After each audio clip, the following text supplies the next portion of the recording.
নমস্কাৰ বন্ধু বান্ধৱীসকল, আজি দুবৰি ধাৰাবাহিকখন চাবলৈ সঁচাকৈ বহুত বেছি ইণ্টাৰেষ্টিং হ'ব। যোৱাটো খণ্ডত দেখিব পাইছিল যে ৰিয়াই পাৰ্থক কথাবোৰ সোধে, কিন্তু পাৰ্থই কিছুমান অপ্ৰয়োজনীয় কথালৈ তুমি মোৰ লগত লাগি নাথাকিবা বুলি কয় আৰু ৰিয়াই মোৰ কাৰণে অপ্ৰয়োজনীয় কথা নহয় বুলি কয়। আৰু আনফালে দুবৰি মাক হঠাৎ সুস্থ হৈ পৰে আৰু সুস্থ হোৱা দেখি মেডিকেলত ভৰ্তি কৰে। আৰু এফালে সুজিতৰ বায়েকে সুজিতক নয়না সোনকালে সুস্থ কৰাৰ কথা কয়, নহ'লে ঘৰখন ঘৰ হৈ নাথাকিব বুলি কয়। আৰু নয়না ঘৰৰ পৰা হঠাৎ নোহোৱা হয়। সুজিতৰ বায়েকে বিচাৰি ফুৰে, কিন্তু বিচাৰি নাপায়, চিন্তাত পৰে। ফ্ৰেণ্ডছ, আজি খণ্ডত দেখিবলৈ পাব যে সুজিতে নয়নাক বিচাৰি ফুৰিব, কিন্তু বিচাৰি নাপায়। আৰু আনফালে দুবৰিয়ে লগ পোৱা মানুহজনৰ আগত সমস্যাবোৰৰ কথা ক'ব আৰু দুবৰি ৰাতিপুৱাৰ পৰা কিছুমান কথা ভাবি থাকিব।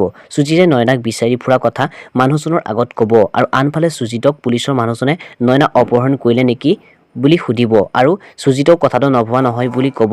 আনফালে দুবৰিক বহুত চিন্তাত থাকিব আৰু বাপেকে বহুত চিন্তাত কিয় আছা বুলি দুবৰিক সুধিব আৰু দুবৰি একো হোৱা নাই বুলি ক'ব। চ' বন্ধুসকল, আজি বাৰু নয়নাক বিচাৰি পাবনে জানিবলৈ আজি খণ্ডটো চাবলৈ নাপাহৰিব। আজি ভিডিঅ'টো ইমানেই। যদি চাই ভাল পালে লাইক, কমেণ্ট, শ্বেয়াৰ কৰিব আৰু লগতে চেনেলটো ছাবস্ক্ৰাইব কৰি ল'ব।